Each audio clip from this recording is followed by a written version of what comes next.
네, 이어서 또 한 분 만나 뵙겠습니다. 민주노총 서비스연맹 법률원의 조혜진 변호사 스튜디오로 직접 모셨습니다. 어서 오세요. 네, 안녕하세요. 일단 김범석 의장 관련 질문부터 좀 드리겠는데요. 열심히 일했다는 기록을 남기지 말라고 지시했다라는 거잖아요. 네. 이게 법률적 문제는 없습니까? 법률적 문제가 저희는 있다라고 보고 있습니다. 예. 원래는 이제 김범석 의장이 구체적으로 뭘 했는지 정확하게 나타나지 않아서 문제였었는데 예. 지금 보도되고 있는 자료에 따르면 구체적으로 이제 자신들에게 불리한 자료를 축소시키고 그 유족분들에게 유리할 것 같은 자료를 이렇게 이제 은폐하려고 했던 것인데요. 예. 그 내용들은 이제 산업안전보건법상으로 이제 금지되는 행동들이라고 저희는 보고 있습니다. 일단 법상 금지되는 행동이 어떤 건데요?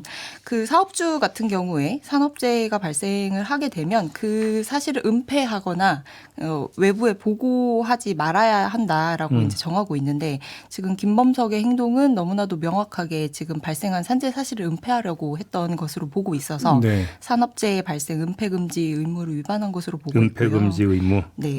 그리고 이렇게 사람이 사업장에서 죽거나 크게 이제 다치는 문제들이 발생을 했을 때 이거를 저희가 중대재해라고 일컫고 있는데 네. 그런 중대재해가 발생을 했을 때 노동부 장관이 그게 왜 생겼는지 그리고 앞으로 그게 또 발생하지 않게 되려면 무엇을 해야 되는지 예방을 위해서 조사를 할 수 있는데요. 네. 그 조사를 위해서 이제 그 발생 현장을 훼손하거나 조사를 방해하는 행위를 하여서는 안 된다라고 또 정하고 있거든요. 근데 김범석의 행동은 그런 조사를 방해한 행위라고도 볼 수 있다. 그러면 예를 들어서 일반 형사사건 피의자의 경우에 네. 자기에게 불리하게 작용한 것 같은 증거를 인멸을 해도 그 죄는 안 되잖아요. 네. 이거 뭐 자기 방어처 이렇게 이해를 해서. 네네네네. 그런데 그러면 이거 형사사건의 그런 예를 여기에 그러니까 준용해서 대입할 수는 없고. 아니요. 여기에도 이제 적용을 할 수 있다라고 저희는 보고 있는데, 네. 그러니까 김범석이 자신의 죄를 이제 뭐 이렇게 적극적으로 드러내지 않기 위해서 뭐 묵비권을 행사한다라거나 이런 것까지는 본인의 방어권을 위한 행사라고 볼 수 있지만 이건 적극적으로 증거를 본인 스스로 뭐 이렇게 제출하지 않거나 인멸하거나 한 것이 아니라 타인을 시켜서 그런 증거들을 지워라, 은폐해라. 교사에 해당이 네, 된다. 그렇습니다. 그렇게 그렇죠. 저희는 보고 있습니다. 증거인멸 교사는 또 그건 또 죄가 네, 되죠. 네, 그렇게 볼 수 있다. 네네네. 그래요. 예를 들어서 조금 전에 어머님하고 이제 그 인터뷰를 했는데 과정에서 CCTV 영상 없다고 하면서 뭐 제시하지 않고 이랬던 행위는 어떻게 봐야 되는 겁니까? 그거는 네, 저희 그것까지는 이제 다루기가 조금 어려울 수도 있다라고 생각을 하고 그거는? 있습니다.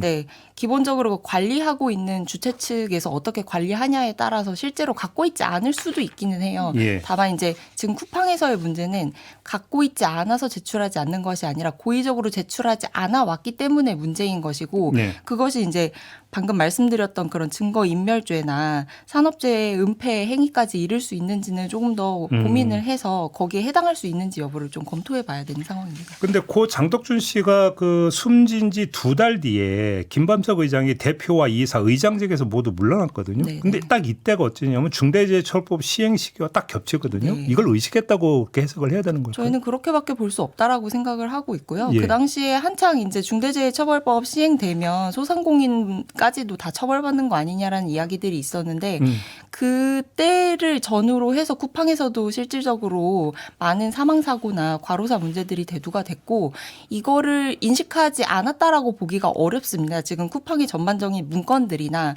그간의 어떤 기조들을 보면 법의 테두리 안에서 본인이 책임질 수 있는 방법은 가능한 회피하는 형태로 지금 계속 쿠팡을 운영해 오고 네. 본인의 정책 결정을 해왔기 때문에 그 부분을 전혀 고려하지 않았다라고 보기는 어려운 상황입니다. 사실은 쿠팡은 그 어느 기업보다 그 대관 업무 인력을 그렇게 많이 배치하고 있었다면서요. 네. 당연히 뭐 중대재해처벌법이 그 시행이 되면 어떻게 될지는 당연히 파악하고 있다고 네. 봐요. 상식이겠죠. 네. 그거는.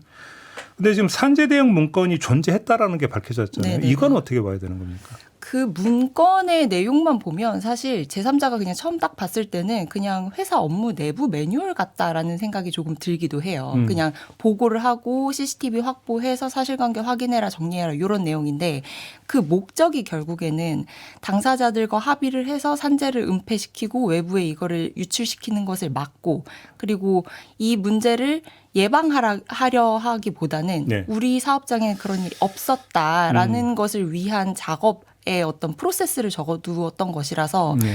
이제 전후에 밝혀진 상황들 그리고 김범석의 태도 그리고 그 밑에서 일했던 직원들의 어떤 행동들까지를 좀 종합적으로 고려를 하면 이건 결국에 김범석의 어떤 산재 은폐나 증거인멸의 하나의 프로세스를 적어놓은 문건이다라고 평가할 수 있지 않을까라고 보고 있습니다. 근데 이건 뭐 결과론이 될 수도 있지만 지금 새롭게 나오고 있고 확인되고 있는 사실에 기초해서 볼 때 네. 정부의 근로감독 과정에서 왜 이게 제대로 포착 내지 확인되지 못했을까라고 하는 아쉬움도 사실 좀 있거든요. 그렇죠. 그건 어떻게 보니까 그 성격은 어떻게 봐야 되는 거예요? 의지 부족이라고 봐야 될까요? 능력 부족이라고 봐야 될까요? 환경 문제라고 봐야 되는 걸까요? 뭘까요? 저는 뭐 여러 가지가 복합적이기는 하겠습니다만은 제 개인적인 생각으로는 그간의 이제 정계 관료들이라거나 아니면 검찰, 로펌 출신들 이런 사람들이 대관 업무를 위해서 쿠팡에 굉장히 많이 유입이 됐거든요. 그런 부분을 무시할 수 없다라고 저는 보고 그러면 그 있습니다. 대관 업무의 그 노동청 네. 이런 이쪽도 사실은 네. 많이 마크가 되어 있었다. 네. 그 결과일 수도 있다. 네, 이것이 특정 사업장, 특정 캠프, 특정 물류센터에서만 일어난 일이라고 하면 놓칠 수 있죠. 근데 지금 보도되는 자료나 사망사고나 이런 산재가 발생하는 사업장을 보면 쿠팡 전국 사업장에 걸쳐서 동시다발적으로 일어나고 있는 것인데 네. 이거를 놓칠 수 있었다라고 볼 수 있을까 좀 의문입니다. 그래요. 그 김범석 의장이 그들은 시간제 노동자다, 열심히 일한다는 게 말이 안 된다, 이런 그 지금 그 이야기한 것도 좀 밝혀지지 않았습니까? 네네.